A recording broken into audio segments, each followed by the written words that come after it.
Bismillahirrahmanirrahim. Assalamualaikum warahmatullahi wabarakatuh. Alhamdulillahilladzi arsala rasulahu bil huda wa dinil haqq liyuzhirahu 'alad dini kullihi wa kafa billahi shahida. Wassalatu wassalamu ala asyrafil anbiya'i wal mursalin wa ala alihi wa sahbihi ajma'in. Subhanaka la ilma lana illa ma 'allamtana innaka antal alimul hakim. Wa la hawla wa la quwwata illa billahil aliyyil azim. Pertama-tamanya marilah kita merafakkan syukur kepada Allah Ta'ala kerana dengan izin dari rahmat-Nya kita dapat sekali lagi menunaikan solat fardu maghrib berjamaah. Dan marilah kita niat iktikaf berada di rumah Allah, di majlis ilmu. Mudah-mudahan Allah Ta'ala berikan ketenangan dan digolongkan kita daripada kalangan ahli syurga berkat hadir majlis ilmu seumpama ini. InsyaAllah pada malam ini tuan-tuan sekalian, saya ambil petikan daripada kitab Al-Kafi li Al-Fatawi yang diterbitkan oleh Pejabat Mufti Wilayah Persekutuan, iaitu persoalan-persoalan yang ditanyakan oleh masyarakat, oleh netizen, dan kita berikan pencerahan hukum yang berkaitan. Soalannya, apakah hukumnya seorang Islam terlibat dalam membersihkan rumah ibadat agama lain? Contohnya seperti yang viral baru-baru ini, sekumpulan pelajar telah membersihkan sebuah kuil yang terkesan akibat banjir yang melanda negara beberapa minggu yang lalu. Dalam peristiwa tersebut, bagaimana beberapa orang pelajar, sekumpulan pelajar lebih kurang 20 orang yang dipahamkan daripada pelajar UIA, Universiti Islam Antarabangsa, lelaki kesemuanya, telah membersihkan kuil di Taman Kelang Utama, tak jauh daripada sini. Jadi timbul pelbagai persoalan. Apakah hukumnya kita membersihkan kuil tersebut? Ada yang menyatakan tidak ada masalah, sebab mereka menilai berdasarkan kepada logik akal. Sebab sebelum daripada itu viral juga, sekumpulan orang-orang India yang tidak beragama Islam, bersama-sama dengan satu jamaah masjid membersihkan masjid. Jadi yang ni bersih masjid, yang ni bersih kuil, fair lah, tak ada apa-apa lah. Ini kalau dinilai dari segi apa ni tuan-tuan sekalian, semata-mata kemanusiaan, semata-mata logik akal. Tapi Islam ini bukan tertegak atas akal semata-mata, tetapi berdasarkan kepada hukum yang tertentu, berdasarkan kepada tafsiran-tafsiran ayat-ayat Al-Quran, termasuk juga pandangan para alim ulama, yang akhirnya membentuk satu hukum yang boleh digunakan, sama ada dahulu ataupun sekarang. Suasana berbeza, sosioekonominya yang berbeza tuan-tuan sekalian, sudah pasti kadang-kadang hukumnya pun tidak sama. Kalau golongan Islam itu merupakan golongan minoriti, golongan yang tidak ramai orang Islam di sesebuah negara, tidak sama keadaannya dengan negara yang majoriti terdiri daripada umat Islam. Misalnya tuan-tuan sekalian, para ulama menyatakan boleh solat Jumaat, walaupun tidak cukup 40 orang, di negara-negara yang umat Islam adalah golongan minoriti. Di Jepun misalnya, nak dapat 40 orang tu 30 tahun lagi, maka tak semayanglah mereka solat Jumaat. Sedangkan solat Jumaat ni suatu yang wajib. Yang keduanya adalah nasihat-nasihat daripada khutbah yang disampaikan. Jadi dengan sebab itu sebahagian ulama fiqh membolehkan walaupun tidak cukup 40 orang, ya. Dan ini juga yang kita buat apabila tuan-tuan sekalian kita membenarkan umat Islam di Pulau Ketam. Pulau Ketam ni tak ramai orang Islam, majoritinya orang Cina. Ada orang Islam tetapi hanya beberapa orang, ya. Suraunya ada, balai Islamnya ada, ya. Dan ada juga orang Islam terdiri daripada pegawai-pegawai kerajaan, polis ada, doktor ada, guru-guru sekolah Cina di situ ada, di kalangan mereka guru-guru beragama Islam. Jadi mengapa tak boleh solat? Jadi masa itu kami mohon kebenaran khas daripada pejabat Mufti Selangor dan mereka membenarkan atas maslahah, ya, atas tuan-tuan sekalian manfaat yang diperolehi sekiranya tuan-tuan solat Jumaat didirikan walaupun tak cukup 40, ya. Alhamdulillah bila tuan-tuan kita buat solat Jumaat di situ ramai datang, malah lebih daripada 40, ya. Malah tuan-tuan sekalian ramai yang kemudiannya masuk Islam. Malah tuan-tuan sekalian didirikan satu tahfiz yang disebut sebagai tahfiz Mandarin, ya, di Pulau Ketam. Tahfiz ni orang Islam lah, orang Melayu yang belajar agama, belajar menghafal Quran. Duduk tuan-tuan sekalian di persekitaran yang bukan Islam, ya. Jadi perkara seumpama ini perlu juga kita faham dengan jelas, ya. Jadi apa persoalan ini tuan-tuan sekalian? Pertama sekali, asas hubungan di antara umat Islam dengan mereka yang bukan Islam ialah pelaksanaan tanggungjawab dan memberi hak yang wajib diberikan dan dibenarkan, yang membentuk suasana dan keadaan masyarakat dan negara yang aman, yang harmoni, yang damai. Inilah yang disebut oleh Allah Subhanahu wa taala di dalam Al-Quran daripada dalam surah Al-Mumtahanah ayat yang ke-8. A'udzubillahi minasyaitonirrajim. La yanhaakumullahu 'anil ladzina lam yuqatilukum fid din wa lam yukhrijukum min diyarikum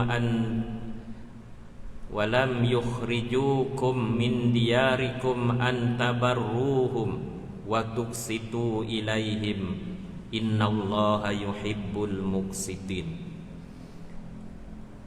Ayat ini bermaksud sesungguhnya Allah Ta'ala tidak melarang kamu, tidak mencegah kamu daripada berlaku baik dan berbuat baik terhadap orang-orang yang tidak memerangi kamu, orang-orang yang tidak memusuhi kamu kerana agama dan tidak mengusirmu daripada negerimu. Jadi perbezaan agama tidak menghalang kita daripada berbuat baik kepada sesiapa sahaja, walaupun berbeza bangsa, berbeza warna kulit, malah berbeza agama, ya, atas dasar kemanusiaan, ya.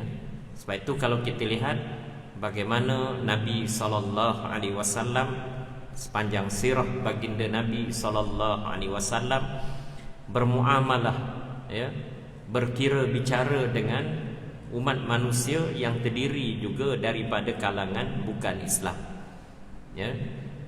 Antaranya Nabi mengajar kita supaya membalas kejahatan dengan kebaikan. Nabi berjiran dengan seorang perempuan tua Yahudi, yang mana Yahudi tua ini tuan-tuan cukup menentang Islam yang dibawa oleh Nabi Muhammad SAW dan menentang tuan-tuan sekalian membenci pribadi Nabi SAW. Sehingga apabila Nabi keluar daripada rumah untuk keluar daripada kawasan kejiranan tersebut, kena melalui rumah perempuan tua Yahudi ini. Kebencian perempuan tua Yahudi ini ditunjukkan dengan dia, ya, menyakiti Rasulullah SAW dengan membaling najis dan sampah di belakang Rasulullah seketika mana Nabi melalui keluar daripada rumah, keluar daripada kawasan kejiranan di Madinah tersebut.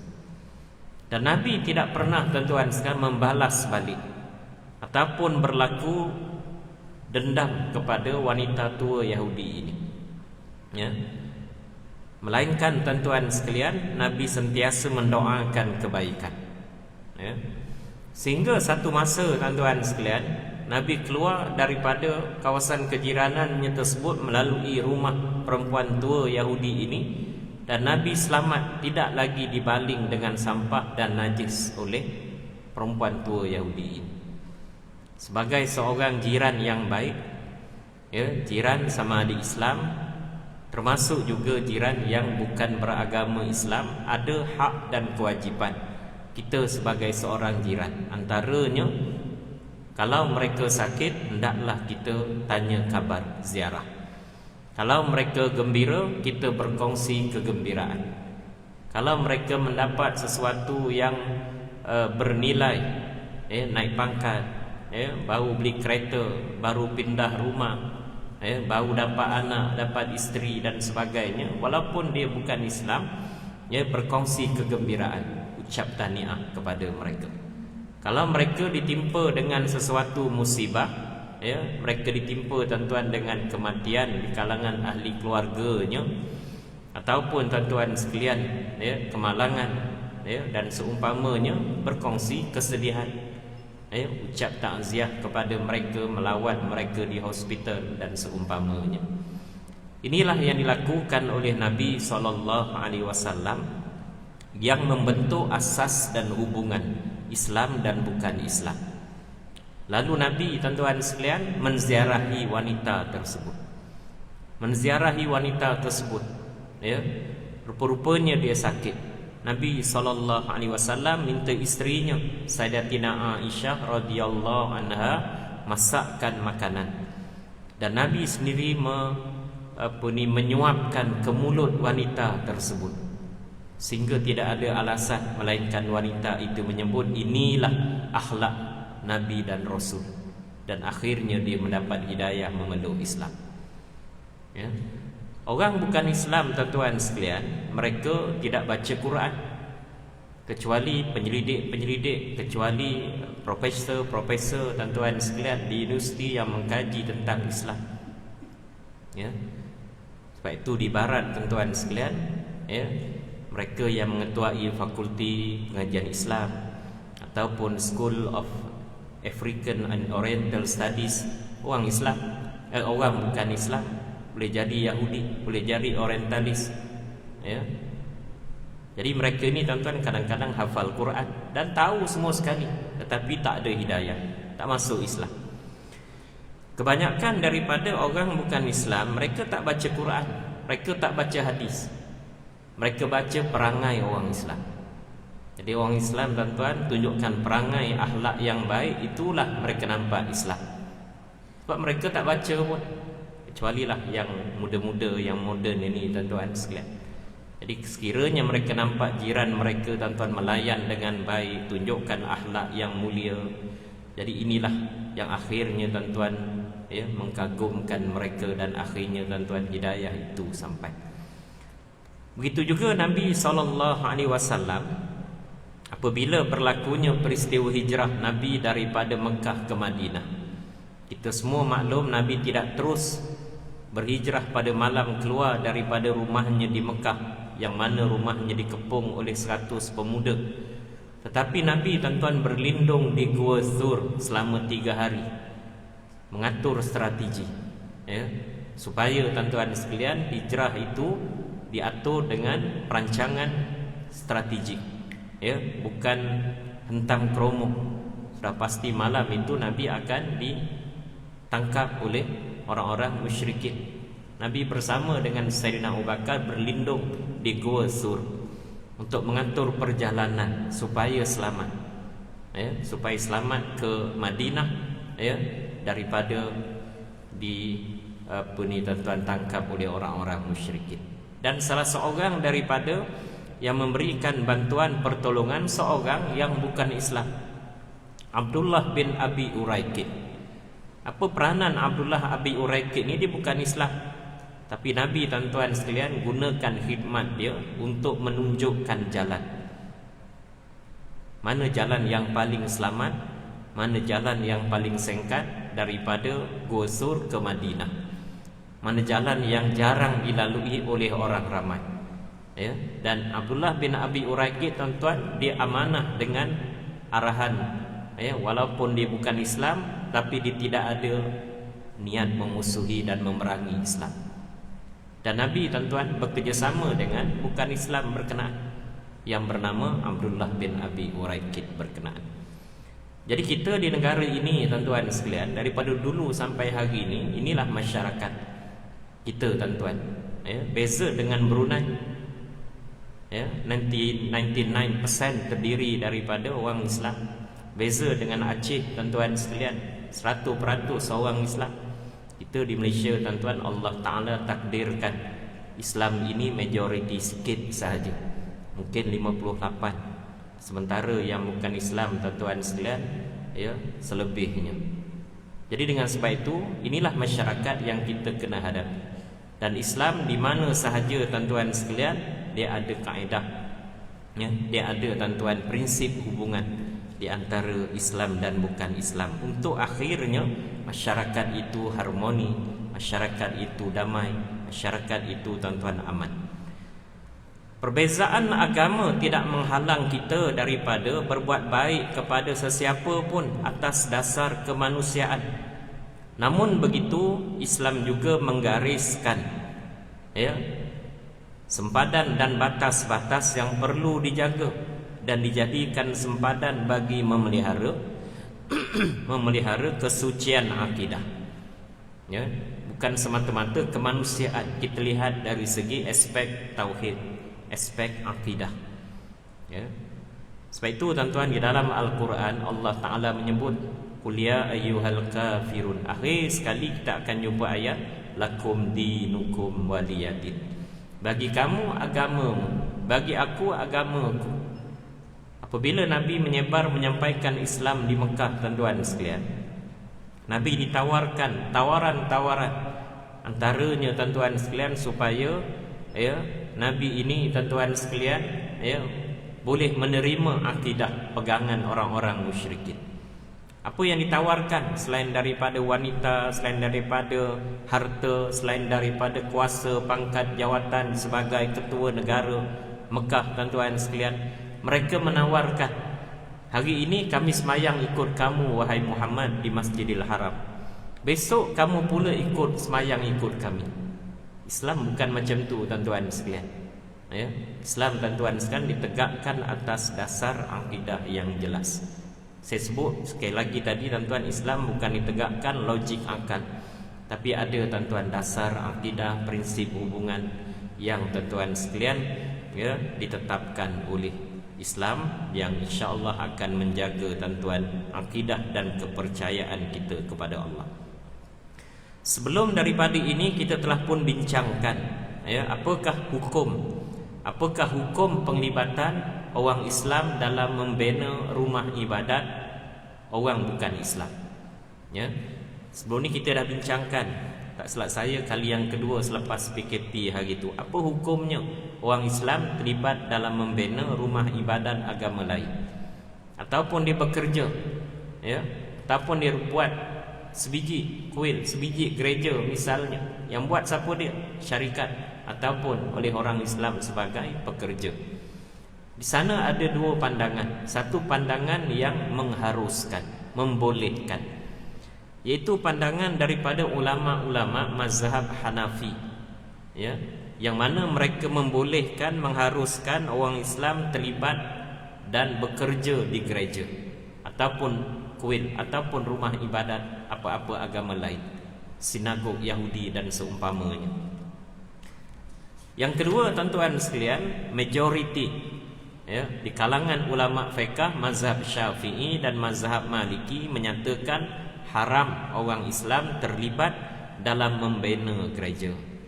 Ini bersandarkan kepada ayat di dalam Al-Quran, wa ta'awanu 'alal birri wat taqwa wa la ta'awanu 'alal ismi wal 'udwan. Dan hendaklah kamu membantu, tolong menolong dalam perkara kebaikan dan ketakwaan. Bina kuil, bina rumah ibadat agama lain bukannya perkara yang membawa kebaikan ataupun ketakwaan. Yang kedua, tuan-tuan sekalian, ini ulama-ulama ratusan tahun silam. Ya, apa pandangan ulama-ulama kontemporari, ulama-ulama yang masih hidup? Antaranya Dr. Yusuf Al-Qaradawi, ulama kelahiran Mesir yang bermastautin, tuan-tuan sekalian, di Qatar, masih hidup. Beliau memilih pandangan, Dr. Yusuf memilih pandangan ulama mazhab Hanafi yang membolehkan. Itu pandangan dia, tuan-tuan sekalian. Ya, pandangan dia tersebut mengharuskan tadi boleh jadi sesuai, ya, berdasarkan tentuan suasana yang berlaku di negara-negara majoriti bukan Islam, ya, di Eropah Timur, ya, di Jepun, di Korea, ya, orang Islam terlalu sedikit, tak sampai pun 10% pun. Di tentuan Hungary, di tentuan sekalian Switzerland, di Belgium dan seumpamanya. Sesuai pandangan tersebut. Walaupun beliau memberi pandangan boleh orang Islam bekerja di rumah ibadat agama lain, malah boleh membina gereja, tetapi beliau juga menyatakan majoriti ulama fiqh mengharamkan. Ya. Walaupun begitu, tuan-tuan sekalian, kita di Malaysia ni nak pegang yang mana? Takkan nak pegang pandangan mengharuskan? Malaysia latar belakangnya berbeza dengan negara lain. Kita merupakan golongan majoriti orang Islam. Ya, maka dengan sebab itu kita memilih pandangan majoriti ulama yang mengharamkan. Ya. Walaupun begitu, tuan-tuan sekalian, Islam ini merupakan suatu ajaran yang fleksibel. Ya, walaupun tuan-tuan sekalian kita pilih pandangan yang menyatakan boleh, pandangan yang mengharamkan bekerja di rumah ibadat agama lain, ya, ataupun tuan-tuan membina rumah ibadat agama lain, tetapi di sana ada kekecualian. Ya, ada kekecualian. Haram makan babi, betul tuan-tuan statement ini secara umum. Tapi ada tak kekecualian? Ada. Bila? Ketika darurat, boleh makan, ya, sekadar untuk menyelamatkan diri daripada mati. Tercampak tuan-tuan di hutan Kalimantan, tuan-tuan sekalian, helikopter ataupun kapal terbang jatuh, tuan-tuan, hidup seorang misalnya 2 orang. Ya. Jadi kalau tuan-tuan dicari dah makanan yang sebulan okeylah, tuan-tuan. Ada lagi umbut kelapa, ada lagi tuan-tuan pelanduk, ya, kancil dan sebagainya. Ya, masuk bulan yang kedua tak ada dah, yang ada babi, tuan-tuan. Boleh makan? Boleh. Sekiranya tidak ada makanan yang lain. Dan kalau sekiranya dia tak makan, dia akan mati. Bolehlah makan seko. Ya. Ya, seko sahaja, bukan makan 3-40 ekor sekali. Ini tuan-tuan kita kena faham. Begitu juga walaupun Islam menyatakan haram membina gereja, bekerja di rumah ibadat agama lain, ada kekecualian. Apa dia? Pertamanya, jika seseorang itu telah memenangi tender untuk membina gereja, ya, jadi mengikut pandangan majoriti ulama, hendaklah ditolak. Jangan ambil tender tersebut. Tetapi sekiranya kalau ditolak tadi menyebabkan dia kena denda, dia kena bayar pampasan, dan dia tidak mampu untuk membayar denda dan pampasan tersebut, maka dia boleh bertaklid dengan pandangan mazhab Hanafi dan Dr. Yusuf Qaradawi yang mengharuskan atas dasar maslahat. Ataupun yang kedua, tuan-tuan sekalian, dia bekerja dengan syarikat bukan Islam. Syarikat bukan Islam ni dia dapat tender bina gereja, bina rumah ibadat agama lain. Jadi berdasarkan kepada hukum majoriti ulama pegang tadi, hendaklah dia elakkan. Macam mana? Bincang dengan majikan dia supaya dia dikecualikan daripada bina gereja. Syarikat besar, ya, sudah pasti banyak cabang projek dia. Bukan bina gereja sahaja, tapi bina lebuh raya, banner bangunan, ya, banner tuan-tuan macam-macam, ya. Tapi kalau sekiranya tuan-tuan dia bimbang dengan dia minta excuse tadi menyebabkan dia akan dibuang kerja, sedangkan dalam keadaan PKP hari ini kerja terlalu sukar, maka dengan sebab itu dia juga boleh berpegang dengan pandangan mazhab Hanafi yang mengharuskan atas dasar darurat, ya. Jadi perkara seumpama ini kita kena ambil perhatian. Setelah daripada kita membincangkan tuan-tuan sekalian pandangan-pandangan tadi, ya, cuba kita lihat tuan-tuan sekalian bagaimana pencerahannya, ya.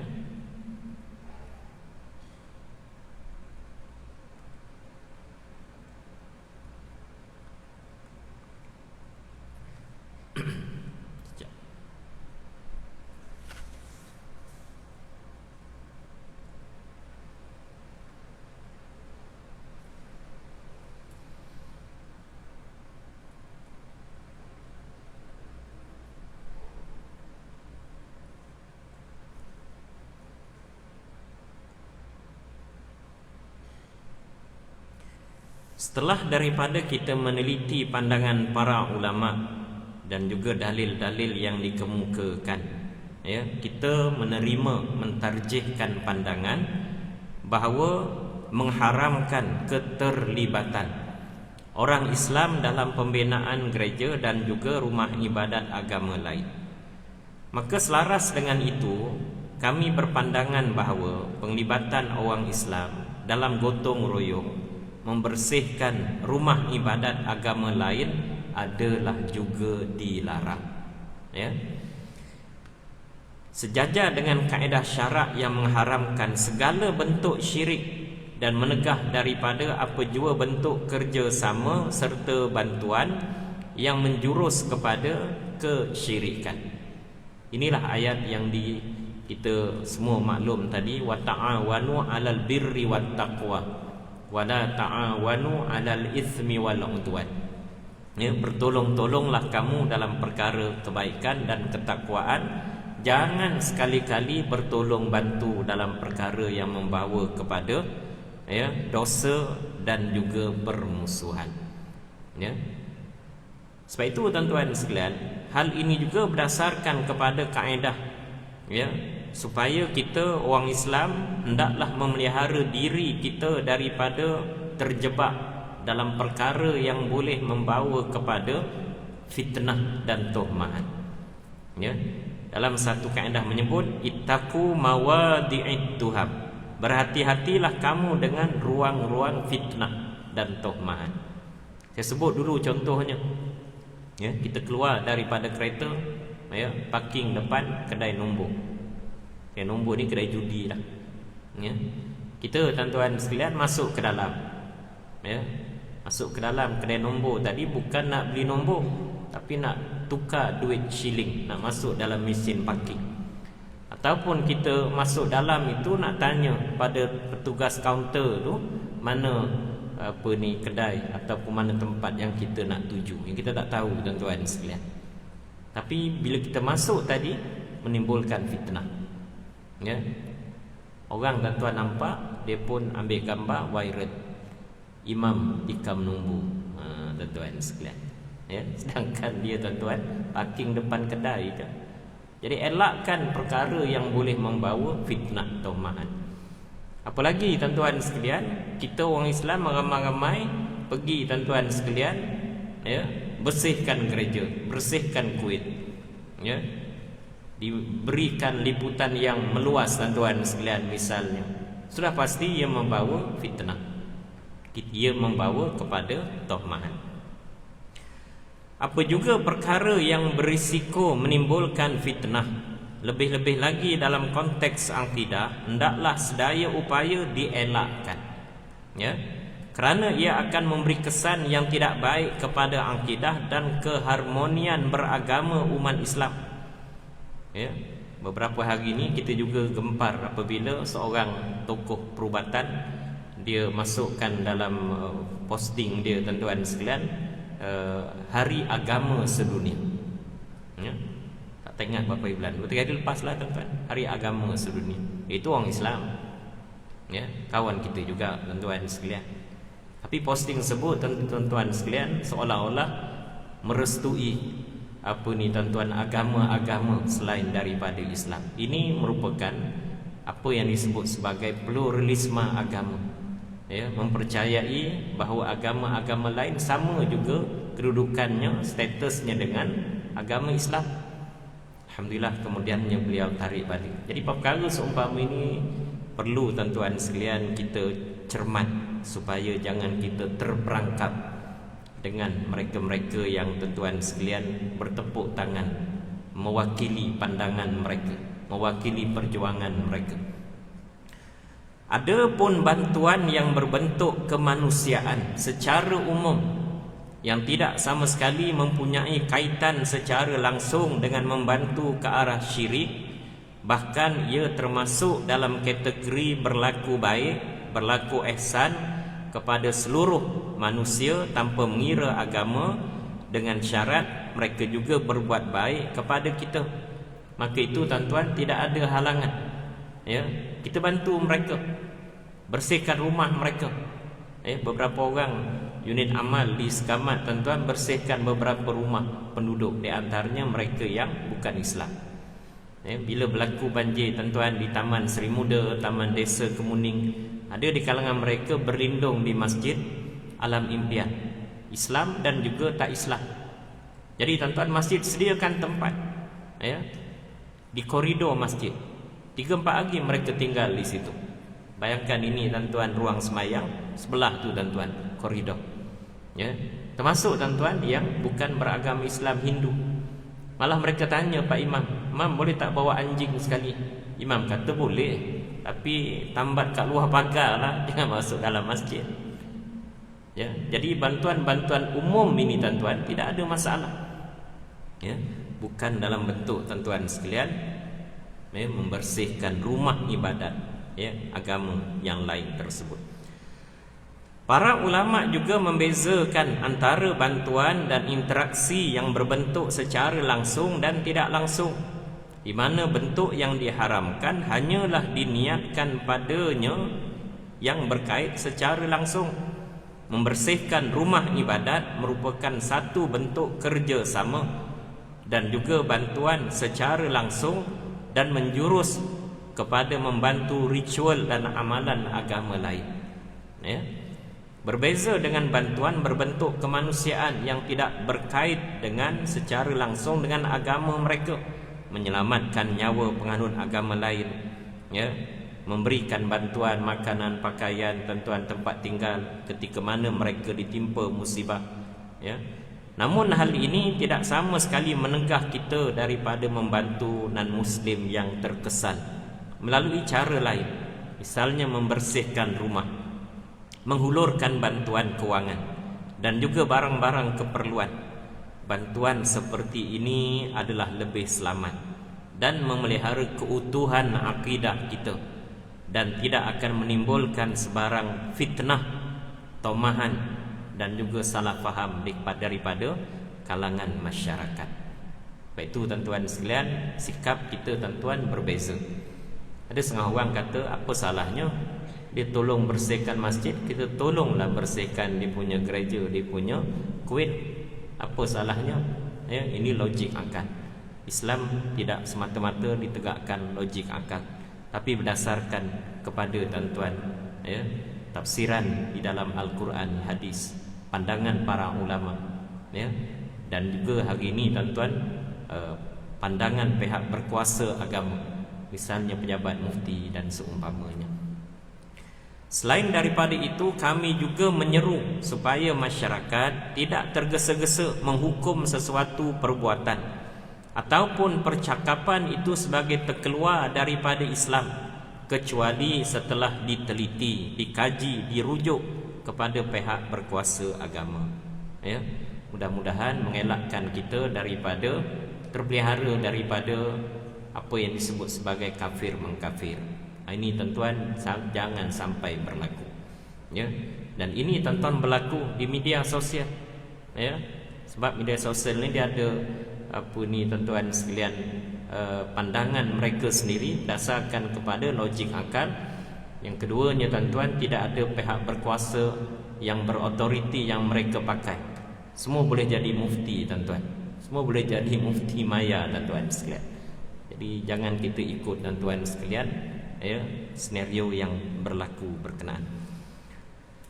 Saya ditanya tuan-tuan sekalian berkaitan apa hukumnya kita tuan-tuan sekalian pergi ke rumah ibadat agama lain dan kemudiannya dipakaikan dengan bunga tuan-tuan, kalungan bunga, ataupun kita memakai pakaian kurta dan sebagainya, menyamai. Pertama sekali tuan-tuan sekalian, kita kena ingat sesuatu itu juga berdasarkan kepada nawaitunya. Semata-mata kurta ni dikaitkan dengan agama lain tidak tepat. Kurta ni orang kita pun pakai, dia pakaian biasa, bukan pakaian agama. Pakaian agama tu apa dia? Santa Claus. Itu memang confirm pakaian agama. Jangan kita tuan-tuan mudah-mudah anak-anak kita bekerja di pasaraya dan sebagainya, 25 Disember, majikan dia wajibkan pakai. Jangan, ini pakaian agama. Yang kedua tuan-tuan sekalian, sama ada kalungan bunga tersebut berbentuk agama ataupun tidak, ataupun budaya. Yang saya faham, kalungan bunga tersebut ia adalah penghormatan kepada tetamu yang datang. Wallahu a'lam. Ini juga tuan-tuan kaedah yang digunakan apabila tuan-tuan sekalian kita masuk ke dalam masyarakat yang bukan beragama Islam. Apabila kita masuk ke perkampungan orang-orang asli bukan Islam, di Jerantut misalnya, di Gua Musang, di Kota Tinggi misalnya, dia ada satu tuan-tuan sekalian kebiasaan orang-orang asli ini, dia meraihkan tetamu yang datang. Kalau di Sabah Sarawak dijamu dengan minum tuak tuan-tuan, minum arak, dalam perayaan gawai, hantu lapar dan sebagainya.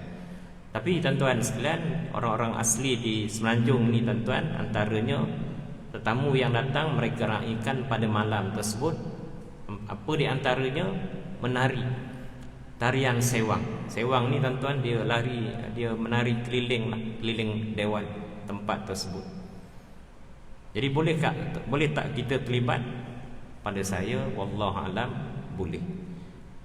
Niatkan untuk exercise lah, jangan niatkan untuk puja agama mereka. Jadi ini tuan-tuan sekalian juga perkara yang perlu diperhalusi. Dr. Anwan Singh tuan-tuan sekalian masuk Islam, sahabat saya di Universiti Melaya dahulu, dan dia anak tunggal dalam keluarganya. Apabila mak ayah dia mati, dia yang akan uruskan pengkebumian mayat mak ayahnya secara tidak Islam, sebab dia anak lelaki tunggal. Dia kata tak ada masalah Ustaz, asalkan yang bukan berbentuk ritual agama, maka tuan-tuan sekalian tidak salah. Jadi perkara seumpama ini juga perlu kita perhalus. Apa di antara yang berbentuk agama, memakai pakaian tertentu, berwarna tertentu misalnya, sambil meratap, kerana kematian ketua mak ayah dan sebagainya, ini tuan-tuan berbentuk agama. Tapi memakaikan mayat tuan-tuan sekalian dengan pakaian sebelum daripada ditanam ataupun dibakar, ini tuan-tuan sekalian bukanlah berbentuk agama. Jadi perkara seumpama ini juga perlu diperhalusi secara case by case tuan-tuan sekalian, supaya kita tidak menjatuhkan hukum secara umum. Mudah-mudahan ada manfaat untuk kita semua. Aku qauli hadza wa astaghfirullahal azim. Assalamualaikum warahmatullahi wabarakatuh. Allahumma inna nas'aluka imanan kamila wa nas'aluka qalban khashi'a wa nas'aluka ilman nafi'a. Allahumma faqihna fid din wa 'allimna ta'wil wahdina siratal mustaqim. Rabbana 'alaika tawakkalna wa ilaika anabna wa ilaikal masir. Rabbana atina fid dunya hasanah wa fil akhirati hasanatan wa qina adzabannar. Walhamdulillahi rabbil alamin. Taqabbalallah.